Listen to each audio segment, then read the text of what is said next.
All right, let's talk about Scotch whiskey. You know, it's one of those drinks that can feel a little intense. It has this reputation for smoke, fancy armchairs, and a whole lot of complicated rules. But I promise, by the end of this, you're going to have a complete roadmap to figure it all out. So let's dive right in. And that's totally true, right? Scotch just has this aura about it. It feels a bit old school, maybe something your grandfather would sit by a fire. You immediately picture these misty Scottish hills and, hundreds of years of history swirling in a glass. Okay, so beyond all that mystique, what actually defines this stuff? How can one simple drink have such an insane range of flavors? I mean, from super light and fruity to this intense, smoky punch. Well, let's break down what's really going on.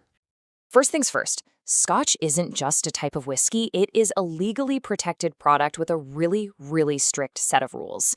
Think of it like champagne. If it's not made in Champagne, France, you can't call it champagne. Same deal here. If it's not made the right way, in the right place, you just can't call it Scotch. At its absolute core, it is so simple. You just have three ingredients: malted barley, which gives you the sugar you need, pure Scottish water, and yeast, which, eats that sugar and turns it into alcohol. That's literally it. The real magic is in everything that happens after this. So, this is what it all boils down to. These four golden rules. It has to be made and aged in Scotland. Period. It has to spend at least 3 years aging in oak casks. That's where it gets all its color and a huge chunk of its flavor. And finally, when it goes into the bottle, it has to be at least 40% alcohol. These rules are completely non-negotiable. Okay, so we've got the rules down. Now let's meet the family. There are 5 official types or categories of Scotch.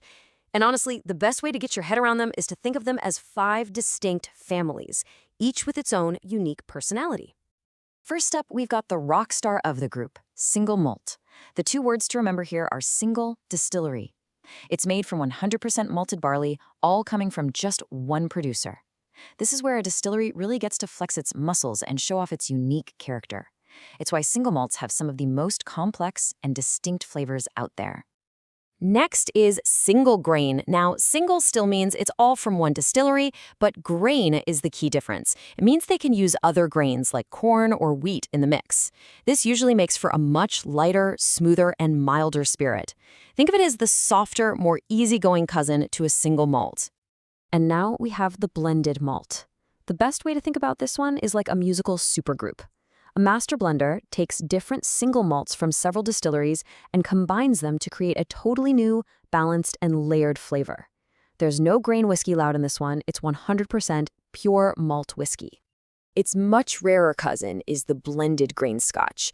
And yeah, just like the name suggests, this is a mix of single grain whiskeys from multiple distilleries. You don't see these as often, but they're known for being incredibly smooth and exceptionally light, with a really delicate sweetness. And finally, we get to the undisputed king of worldwide sales, the classic blended Scotch whiskey. This is a mix of one or more single malts with one or more single grains. The whole point here is to create smoothness and, most importantly, consistency. That signature flavor has to be the exact same year after year. This is what most of the world is drinking when they ask for a Scotch. So we've got the rules and we've met the families, but to really truly get Scotch, you have to understand its geography.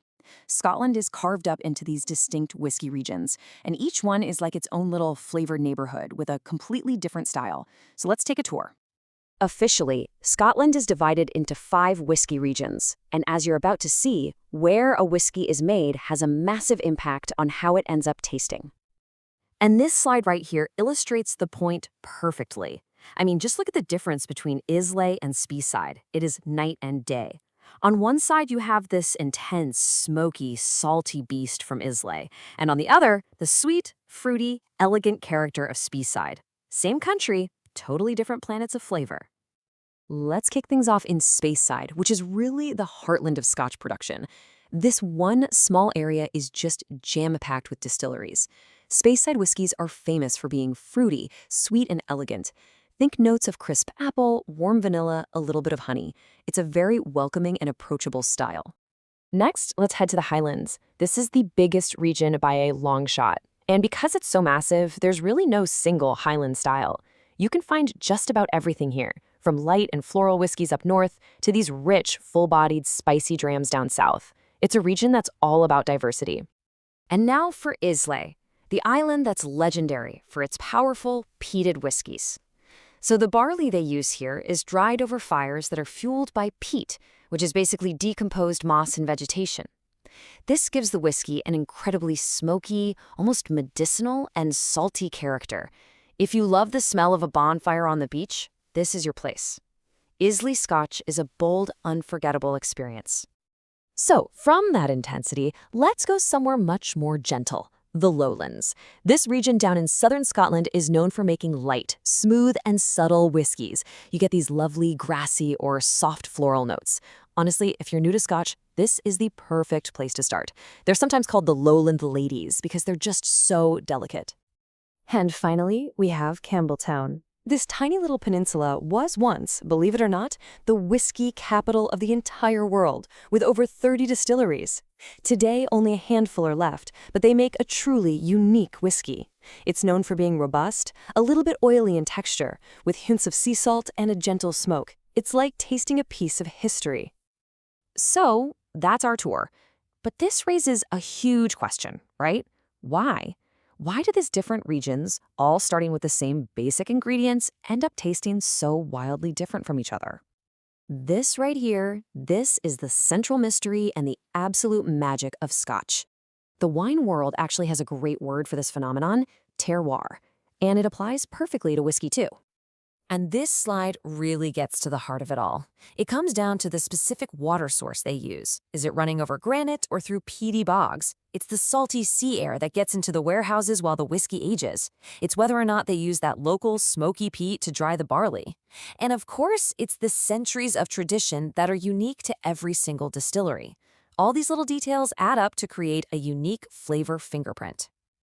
So we've covered the rules, we've met the families, and we've toured all the flavor neighborhoods. You now have the map to navigate the entire world of Scotch. The only question left is, where do you want to go first? So what's it going to be? Are you going to start your journey in the gentle lowlands? Or maybe dive headfirst into the smoke of Islay? Or how about comparing a fruity Speyside single malt against a smooth, easy-drinking blend? The amazing world of Scotch is officially open for business. Cheers to that.